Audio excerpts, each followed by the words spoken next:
आइए बिना किसी देरी के इस एक्सप्लेनर में गोता लगाते हैं। आज हम एक इन्वेस्टिगेटिव रिपोर्टर की नज़र से भारत के सबसे उलझे हुए कोल्ड केस की फाइल खोलने वाले हैं। एक ऐसा केस जिसने पूरे देश को झकझोर कर रख दिया था, आरुषि हेमराज मर्डर मिस्ट्री। इस मिस्ट्री की गहराई को समझने के लिए बिल्कुल शुरुआत में जाना होगा। दिल्ली से सटे नोएडा का एक बेहद शांत इलाका और घर था डेंटिस्ट राजेश और नूपुर तलवार का, एक पढ़ा लिखा इज्जतदार परिवार।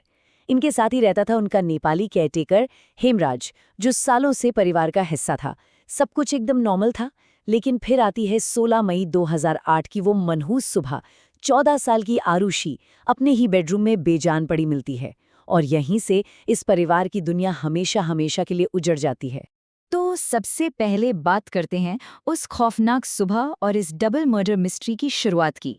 इस केस की टाइमलाइन पे गौर करना बहुत जरूरी है। 16 मई की सुबह आरुषि का शव मिलता है। गला बेहद बेरहमी से रेता गया था, लेकिन घर में जबरन घुसने का यानी फोर्स्ड एंट्री का कोई नामो निशान नहीं था। उसी दोपहर को पता चलता है कि नौकर हेमराज गायब है, तो जाहिर सी बात है पुलिस ने तुरंत उसे ही प्राइम सस्पेक्ट यानी मुख्य आरोपी मान लिया। लेकिन कहानी में सबसे रोंगटे खड़े कर देने वाला ट्विस्ट आता है अगले दिन 17 मई को। घर की ही छत पर एक और लाश मिलती है, और वो लाश थी हेमराज की। उसे भी बिल्कुल उसी तरीके से मारा गया था जैसे आरुषि को। मतलब जिसे पुलिस कातिल समझ रही थी वो असल में दूसरा शिकार था। और देखते ही देखते ये केस एक बेहद उलझी हुई डबल मर्डर मिस्ट्री बन गया। अब आते हैं उस पहलू पर जिसने इस केस को पूरी तरह बर्बाद कर दिया, लापरवाह जांच और सबूतों के साथ खिलवाड़।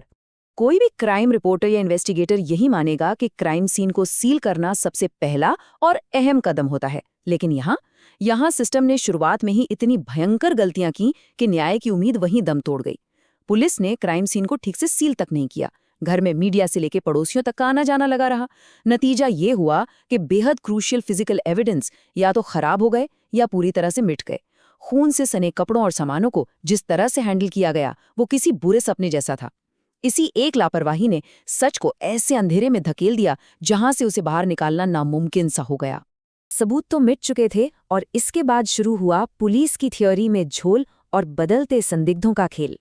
इस केस में पुलिस की थ्योरी जिस तरह पलटी वो वाकई हैरान करने वाला है।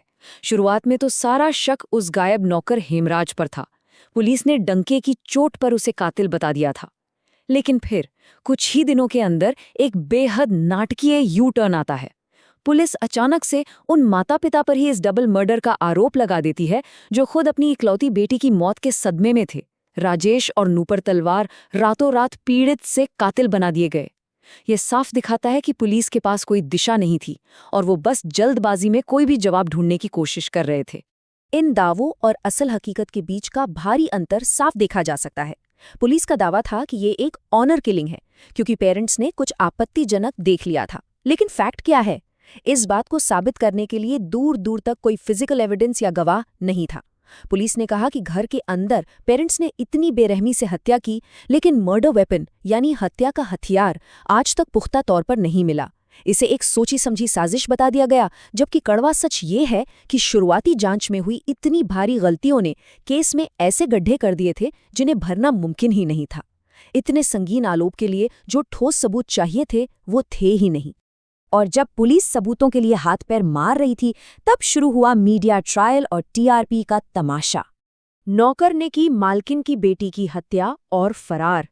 हैरानी की बात तो ये है कि पहले ही दिन पूरे देश की टीवी स्क्रीन्स पर ऐसी हेडलाइंस फ्लैश हो रही थीं।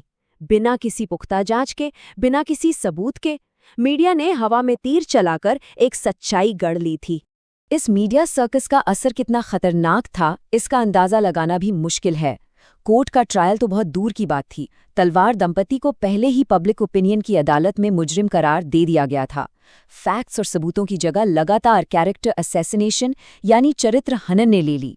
सिर्फ अपनी टीआरपी बढ़ाने के लिए हर रोज नई मनगढ़ंत और बेहद सनसनीखेज कहानियां परोसी जा रही थी। ये बिल्कुल साफ है कि टीआरपी की इस अंधी भूख ने असली सच को सामने आने ही नहीं दिया और एक भयानक ट्रेजेडी को पूरे देश के लिए एक सस्ता तमाशा बना दिया। अब बात करते हैं न्याय व्यवस्था की और उन दो फैसलों की जिन्होंने इस केस के विडंबना को सामने ला दिया। इन दो अलग अलग फैसलों के बीच का अंतर हमारी जुडिशियल प्रोसेस की उस बेबसी को दिखाता है जो एक पूरी तरह से खराब हो चुकी इन्वेस्टिगेशन से जूझ रही थी। साल 2013 में निचली अदालत ने सबूतों में इतनी बड़ी कमियां होने के बावजूद राजेश और नुपुर तलवार को दोषी मान लिया और उन्हें उम्र कैद की सजा सुना दी। लेकिन कहानी यहां खत्म नहीं हुई। 4 साल बाद 2017 में इलाहाबाद हाईकोर्ट ने जब सारे फैक्ट्स की बहुत ही बारीकी से छानबीन की तो उन्होंने निचली अदालत का फैसला पूरी तरह पलट दिया। तलवार दंपति को हर आरोप से बरी कर दिया गया। और हाई कोर्ट ने जो कहा वो रोंगटे खड़े कर देने वाला है। उनका स्पष्ट बयान था, ये पूरा मामला संदेह पर आधारित है, सबूतों पर नहीं। ये एक बहुत ही कड़ा सबक है। अदालत में सिर्फ शक के आधार पर सजा नहीं दी जा सकती, चाहे मीडिया ने उस शक का कितना भी बड़ा पहाड़ क्यों न बना दिया हो। शक कभी भी ठोस फोरेंसिक सबूतों की जगह नहीं ले सकता। अगर इस पहेली को निष्पक्ष नजरिए से देखा जाए तो साफ समझ आता है कि 2013 की वो सजा कोर्ट में क्यों नहीं टिक सकी। माता पिता को इस जुर्म से जोड़ने वाला शून्य ठोस फिजिकल एविडेंस था। इस केस में कोई डायरेक्ट चश्मदीद गवाह था ही नहीं, और तो और मर्डर वेपन कभी मिला ही नहीं। सबूतों की इस घोर कमी ने आखिर में सिस्टम की पोर खोल कर रख दी, लेकिन तब तक बहुत देर हो चुकी थी। इस सबके बीच 2 मासूम जानें चली गईं और एक पूरा परिवार हमेशा के लिए तबाह हो गया। और इसी के साथ हम इस एक्सप्लेनर के अंत तक पहुंच गए हैं। लेकिन जाते जाते एक ऐसा अनसुलझा खौफनाक सवाल हमारे सामने खड़ा है जो आज भी पीछा नहीं छोड़ता। असली कातिल आखिर कौन था? क्या खराब पुलिसिंग और मीडिया के शोर ने सच को हमेशा के लिए दफना दिया है, या कभी कोई ऐसा दिन आएगा जब इस डबल मर्डर का असली सच दुनिया के सामने आएगा? ये एक ऐसा सवाल है जिसका जवाब शायद ही कभी मिल पाए।